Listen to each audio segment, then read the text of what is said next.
be pronounced, so I'll just call him Alex. Alex for Enraged Tempest is spawning in the top right hand corner of the map Overgrowth as the Zerg player. And let's see if he is able to beat Predator, who shows some very strong Terran micro and harassment to win the game in the last on the last map.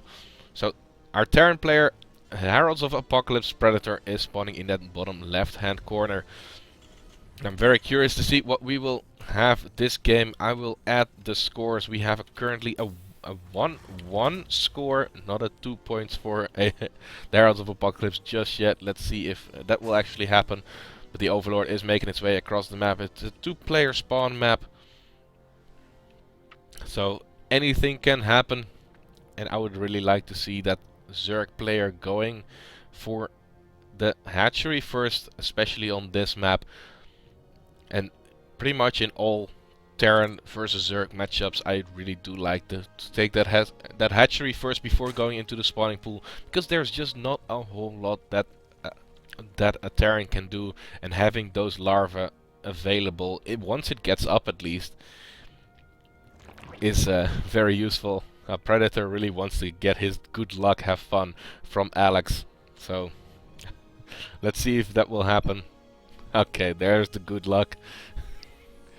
I guess that Predator really needs it versus Zerg. Let's see how this matchup is for him as well.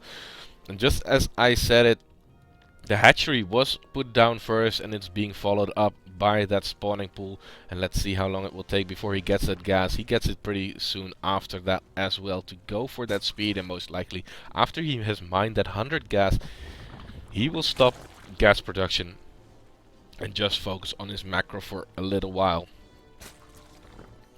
Now the Wall Elf has been completed, but no drone scout was sent out anyway, but he is safe for any Zergling shenanigans that might come his way early, because at this moment Predator has not scouted at all. He's just blindly going for his build. Very gutsy, I should say sometimes, but that Reaper will make sure that he is safe for any other things that might come his way. Also, with going for that hatchery first, he will have a little bit delayed queens, but with a little bit of micro, or yeah, sometimes a lot of micro, depending on how good the Reaper is micro, he will not have to lose anything. Maybe a little bit of mining time, and those Zerglings completely bypassing the Reaper at first. You have to be careful not to lose one of the Zerglings, because it's not really necessary, but at least the Reaper has been kept busy. And it keeps Predator busy as well, because he does have to micro against it. 2 Zerglings were killed off right there. No drones lost yet, and it looks like he wants to go for one of them.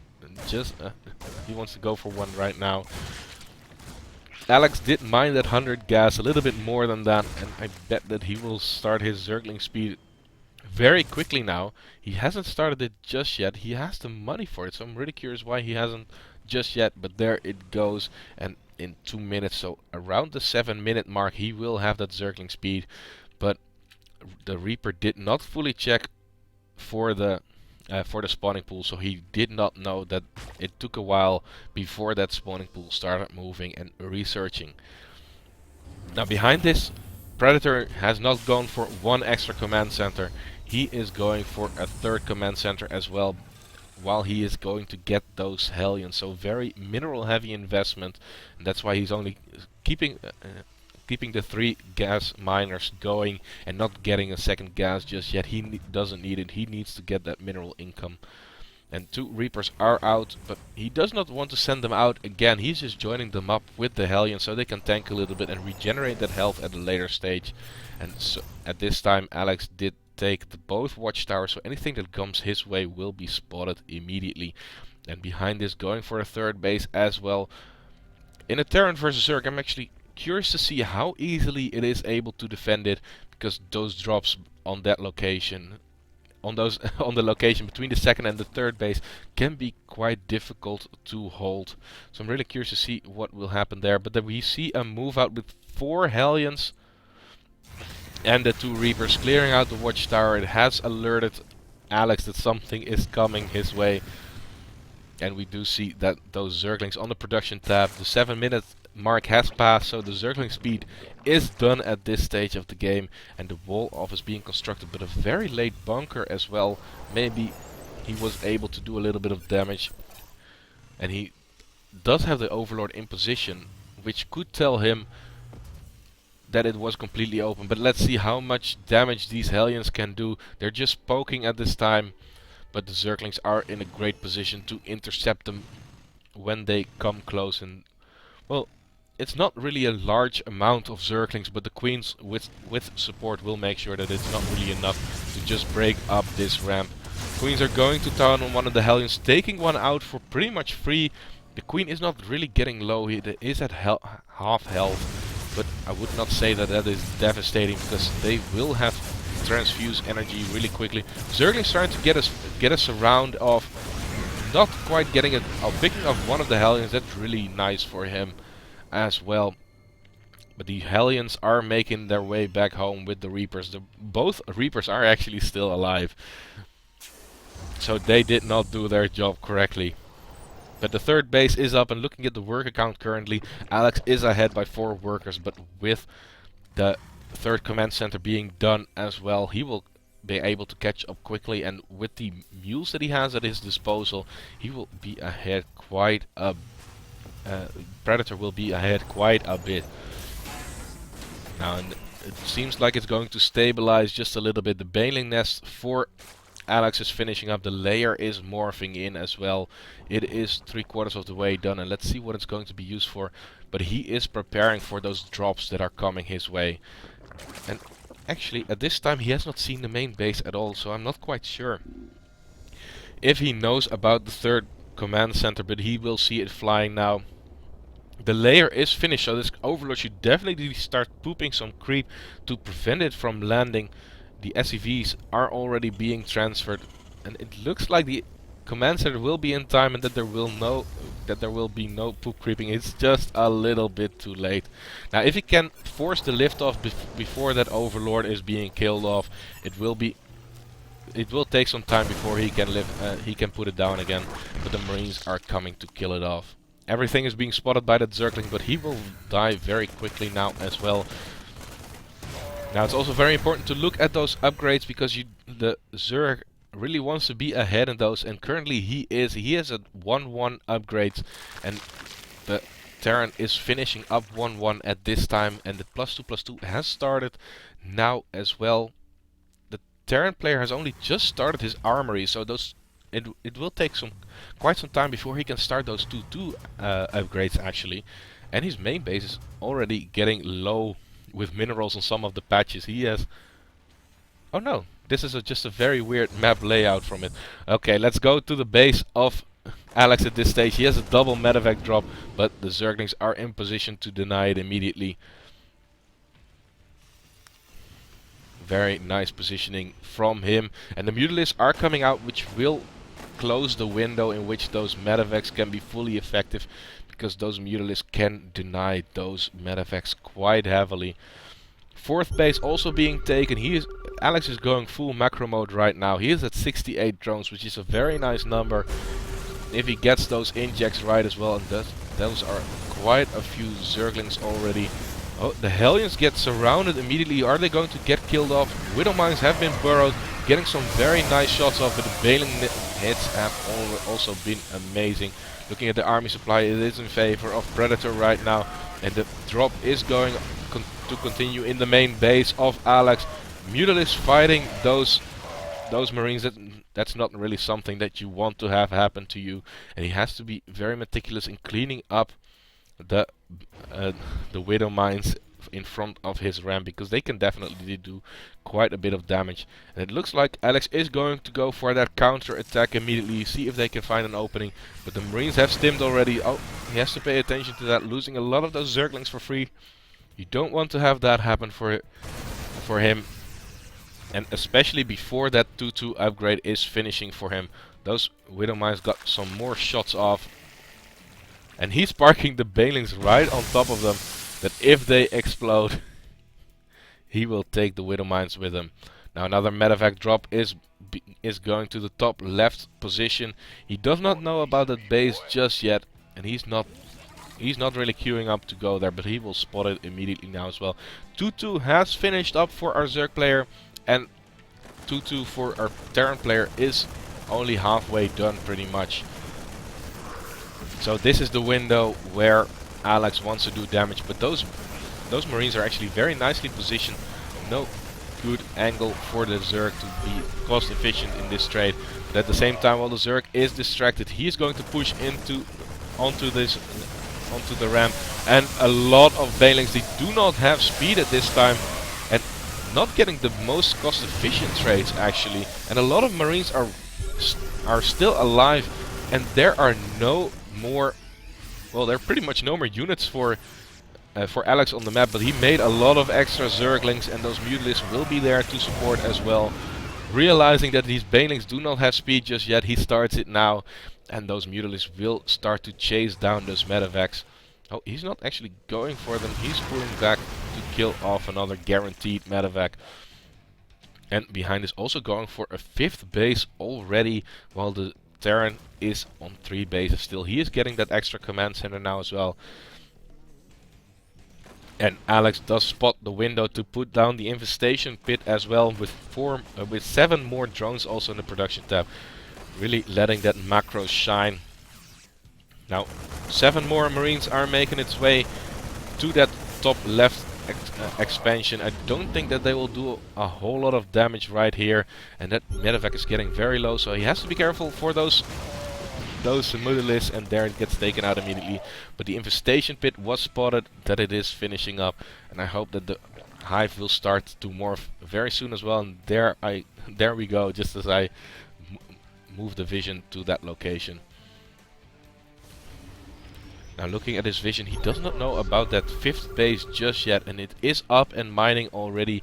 Curious to see if he will take that gas very soon from it. And the Mutalisks are positioned to the top right. There was a drop coming in, but it got taken out. And a big push from Predator is coming through to that 3rd base location. And a lot of Banelings are making their way through. The Thor was on heavy payload mode even, not doing the best damage against Mutalisks, but the push was completely cleaned up, and he will lose a lot of these Medevacs as well. And still a lot of Banelings are alive, and I do really like the position of Alex in this game. He has all the momentum going for him. There's a big Mutalisk flock. He's kept most of those units alive as well. Another Thor joins the fight. He has to be careful with that. Those Thor shots do so much damage. He has 4 kills already, all of them being Mutalisks. But the reinforcements are coming in. He should not overextend here too much, because he can lose a lot of units. The Zerglings do get us around on... Game paused. They do get us around on the Thor, and it does fall. And we're going straight into a pause. Curious to see what is going on. But I hope we can go back into the game. Okay, there we go. And this 4th base that is being attempted to be put down by Predator is being blocked by that Overlord, spewing the creep on the floor. Finally sending the Marines over to get the kill on that Overlord, and it will still take a whole minute before that creep will recede far enough so it can land. And he wants to turn it into a planetary fortress. Another one of those Overlords gets killed off. Looking at the supplies, I really like the I really like the position of Alex. He's 20 supply ahead, in a very good position. His 3-3 upgrades are coming through. He's getting that Ultralisk Cavern. He's preparing for that late game, especially with the adrenal glands being researched as well. Those Mutalisks, I would like to see them being used more actively. But there are still a lot of Marines in production at the time. 12 Marines. Oh, nice Widowmine Burrow. It does get a very nice shot off, but there are just so many Banelings. He should not detonate them on the Thor. He definitely does not do it. And another push gets cleaned up as well. The reinforcements have to stim to get back to a safe command center with a bunker behind it. But again, those Banelings could just crash into that bunker and clean this mineral line up completely. One Thor is helping in the fight, getting rid of those Mutalisks, having 4 kills as well. And the last remaining units of Alex are making its way out, but a lot of workers have been killed. 21 workers have been killed by Alex, and only one worker has been killed by Predator so far. And usually he is the one that is supposed to get the drops going and do the damage to the mineral lines of of the Zerg player. But the Ultralists are out now as well. So and only Marines still on the production tab. So this could be this could get very dicey for Predator really quick, really fast. Taking that sixth base at the high yield expansion as well, really getting that macro going even more. But the fourth base for Predator is established, and yeah, the missile turrets are being put down as well, along with that planetary command center. Now he's still not going into that into those Marauder production. And did he scout out the Ultralisk cavern just yet? No, he did not, and he did not spot the Ultralisk as well, I believe. Oh, and here again, the Ultralisk are just a little bit out of vision, and he finally sees them. He has one Thor to deal with them, but the Banelings are just crashing through. Ultralisk doing so much damage against those Marines. They don't have that +3 armor just yet. It's lacking a little bit. And let's see if Predator has the units to stop this. Oh, he is quite far behind in supply right now. 5 Ultralists, 6... Oh, there are just more and more coming. 8 Ultralists are barreling down his front door, and he only has Marines. He's finally producing Marauders 2 at a time, but that's not nearly enough to deal with it. The Banelings are just crashing into that planetary fortress, but the pathing is just horrendous for the Ultralists to get good service area to take that planetary fortress down. But it will finally fall, and the Zerglings will come in right after that to clear everything up. 72 supply against 200, a maxed out Zerg who's producing 50 more of those Zerglings. I'm very curious to see how Predator believes to stop this, because it will be very difficult. The bank is being built up by our Zerg player, already getting 1,000+ minerals and getting over 2,000 gas. A very low medevac is being sent out, and are there still Mutalisks on the map at this point? No Mutalisks left, so nothing really to deal with this upcoming drop. But he's just going to bust down that front door. All the supply depots get killed off. That is so many Banelings. And he's just crashing through everything. There's just no stopping this. The wall does not mean that the terrain is safe. And he's still going for that drop at the main base, but that's just 8 more units that are not at home to defend. 43 supply left, more Banelings coming through, 10 workers are left. And this seems to be the victory march for Alex.